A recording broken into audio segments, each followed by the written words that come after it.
Gaza affamé, Gaza martyrisé, Gaza décimé et maintenant Gaza annexé.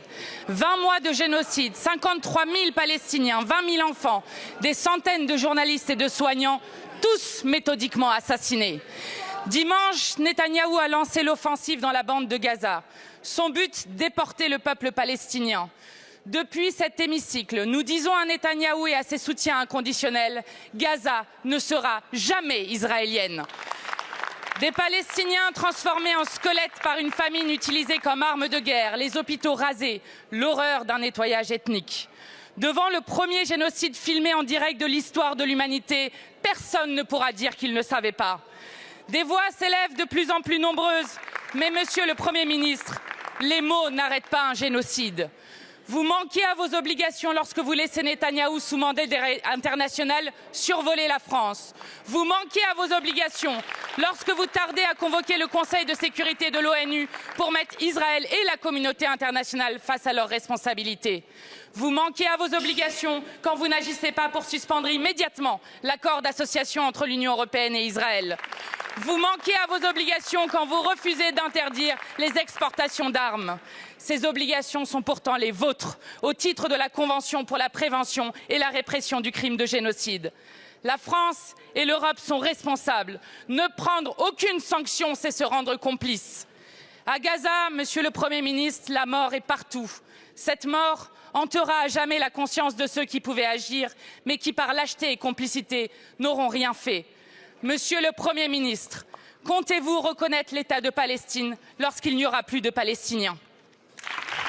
Ce n'est pas parce qu'on crie qu'on efface ce qui est en train de se passer et ce qui a causé cette explosion.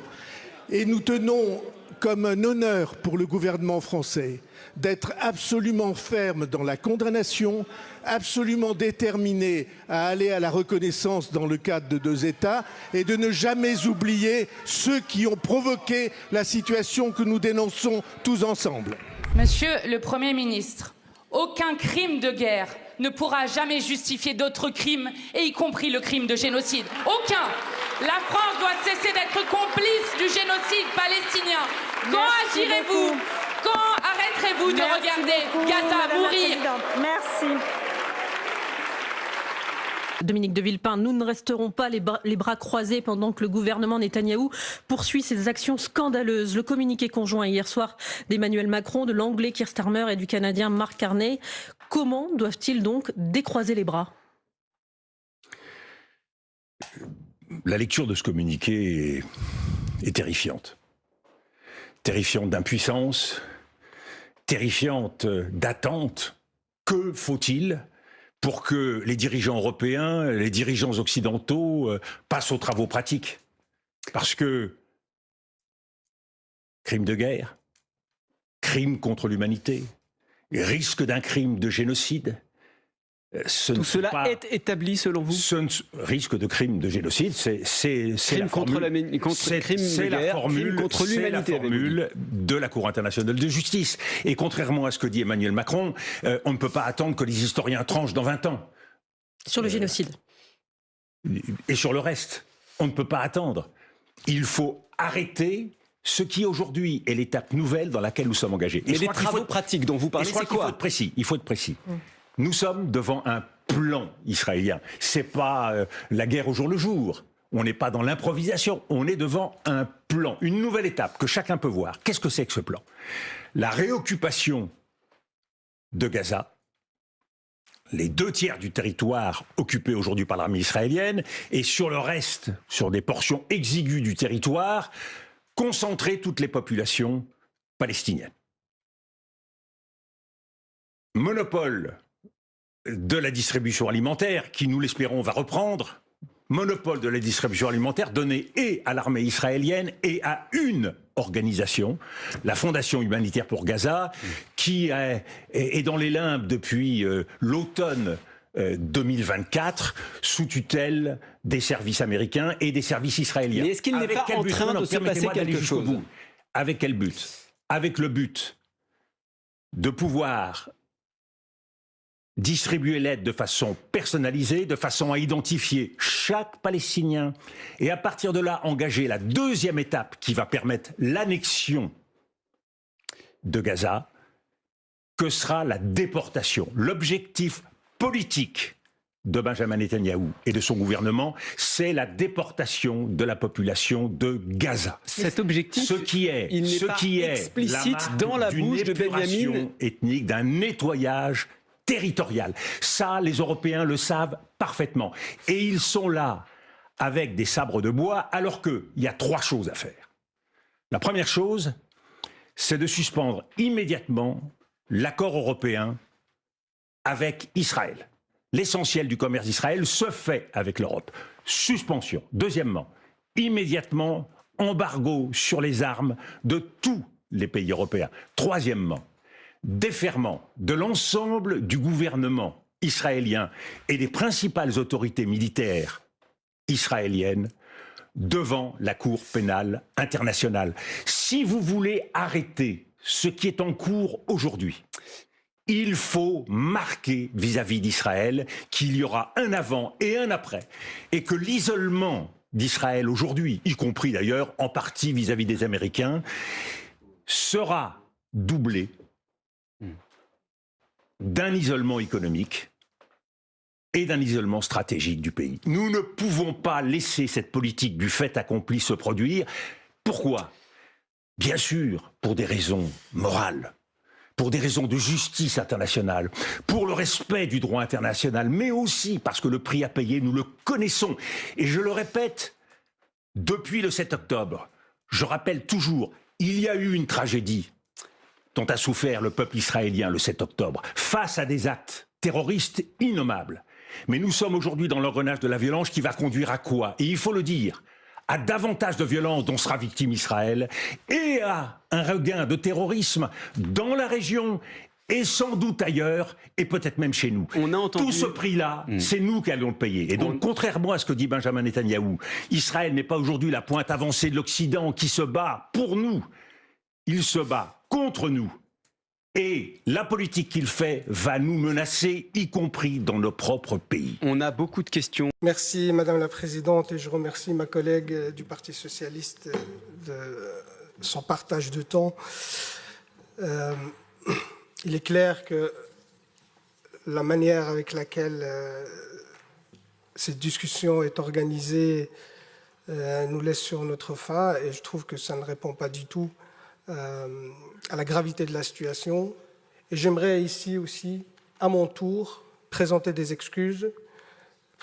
excuses au peuple palestinien sur le manque de dignité dans ce Parlement, dans le traitement de cette problématique. Parce qu'aujourd'hui, nous vivons en direct le massacre d'un peuple. Nous vivons en direct le génocide d'un peuple. Et que dans notre pays, qui est un allié de l'État d'Israël, qui l'a toujours soutenu, aujourd'hui, même dans le cadre d'un génocide, même dans le cadre de crimes de guerre et de crimes contre l'humanité, et ce n'est pas des éléments que j'invente, c'est des propos qui ont été avancés par la Cour internationale de justice, la Cour pénale internationale même le procureur a demandé même qu'il y ait un mandat d'arrêt contre Benjamin Netanyahou, le Premier ministre du gouvernement d'extrême droite en Israël. Et face à tout cela, notre État reste insensible.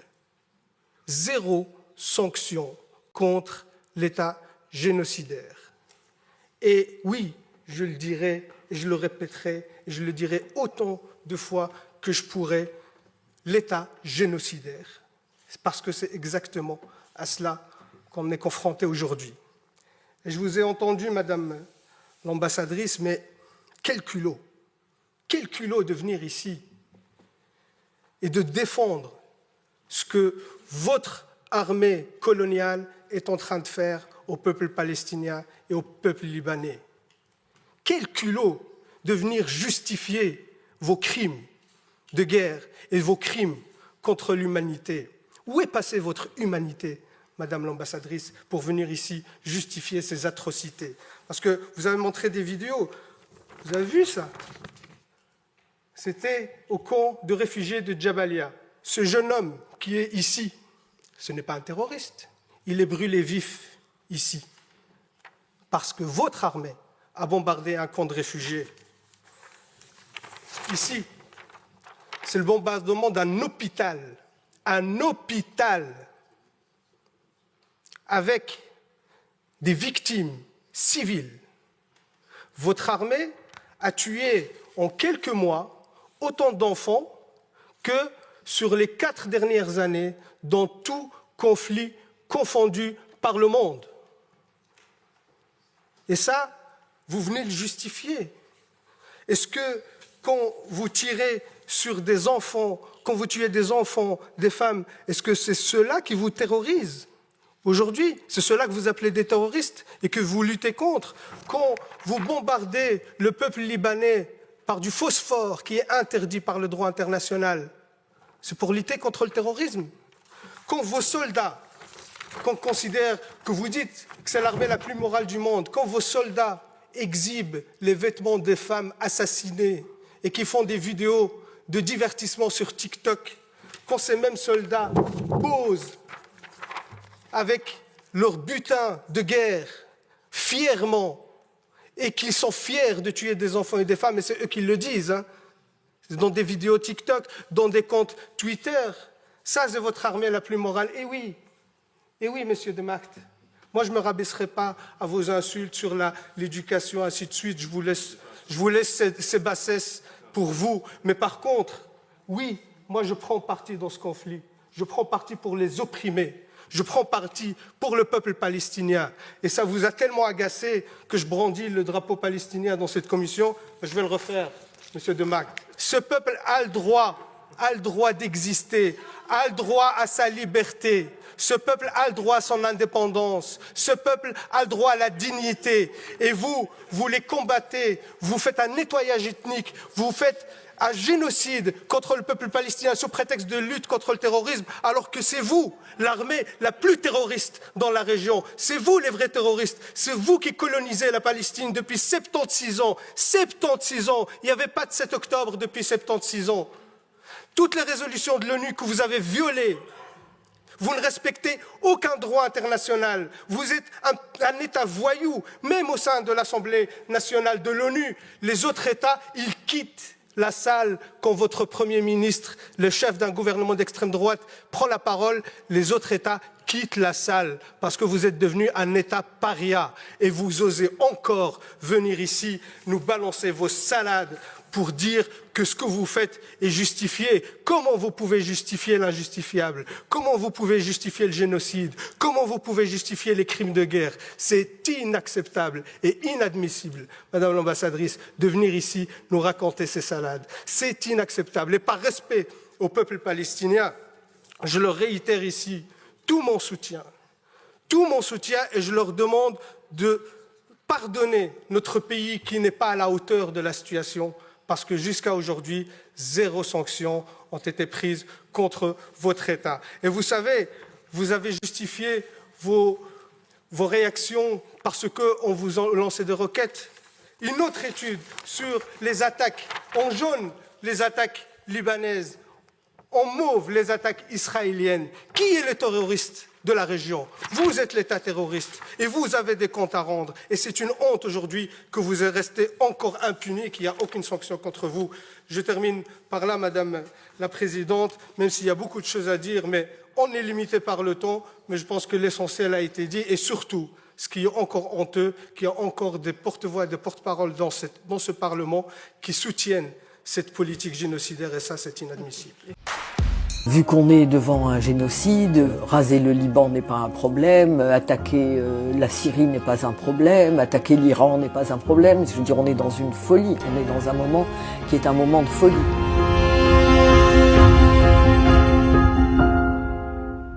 Michel Sibony, je suis porte-parole d'une association juive antisioniste et antiraciste qui s'appelle l'Union juive française pour la paix.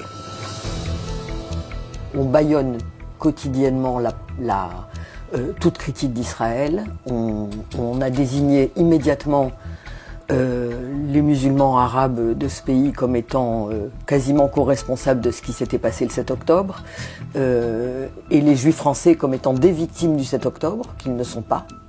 Le 8 octobre, il fallait reprendre les déclarations de Macron et de Darmanin. Macron s'est chargé d'expliquer qu'il était solidaire des Israéliens et des Juifs français. Quel rapport ? Pourquoi établir ce lien avec les Juifs français ? En quoi les Juifs français ont besoin de la solidarité de Macron quand le Hamas et d'autres groupes politiques attaquent le sud de la bande de Gaza ? Aucun rapport, mais il crée l'amalgame. Et parallèlement, Darmanin déclarait que, attention, l'antisémitisme avait déjà explosé entre le 7 et le 8 octobre en France et qu'il allait garder à l'œil toute la population musulmane, quoi. Donc l'amalgame était posé au niveau étatique dès le 8 octobre. Et cet amalgame, nous, on a toujours lutté contre, évidemment. Ça fait partie du premier de nos objectifs, c'est-à-dire faire la différence entre juifs et israéliens, entre Israël et les communautés juives où qu'elles se trouvent. Moi, j'ai appelé ça les victimes du 7 octobre, et il y en a beaucoup, il y en a un peu plus d'1 millier, les victimes juives du sionisme. Quand tout d'un coup le retour de bâton arrive, c'est-à-dire le colonisé se révolte et frappe, et il peut frapper de manière très dure, parfois il frappe que des soldats, parfois il frappe des civils, ça a été le cas. Quand il frappe, le colon devient la victime. Les colons blancs sud-africains, ils étaient d'abord victimes du régime de l'apartheid, avant d'être victimes du bras armé noir sud-africain qui les a frappés. De la même manière en Algérie, je suppose, les victimes françaises étaient d'abord des victimes du régime colonial français, si on veut bien le comprendre, avant même d'être les victimes des Algériens révoltés.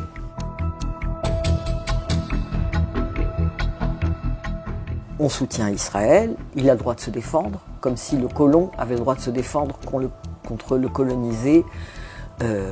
C'est comme si on disait que l'Allemagne occupante avait le droit de se défendre en France, quand elle occupait la France. Il ne faut quand même pas exagérer non plus, c'est du grand n'importe quoi. C'est un monde de violence. Je trouve que c'est une violence inouïe de ne pas reconnaître ce qui est en train de se passer, de défaire tout le droit international et de le jeter à la poubelle, parce que c'est ça qui est en train de se passer, bien entendu, toutes les normes du droit international, et tout ça au nom des Juifs, s'il vous plaît. Même pas au nom des Israéliens, au nom des Juifs. Vous vous rendez compte ce que ça signifie ? Le droit international, il s'est construit sur le sang des Juifs, sur le génocide juif. D'accord ? C'est le lendemain de la Deuxième Guerre mondiale que le droit international est littéralement écrit pas à pas et mis en place. Et maintenant, on est en train de nous expliquer que c'est pour les Juifs qu'il est démoli.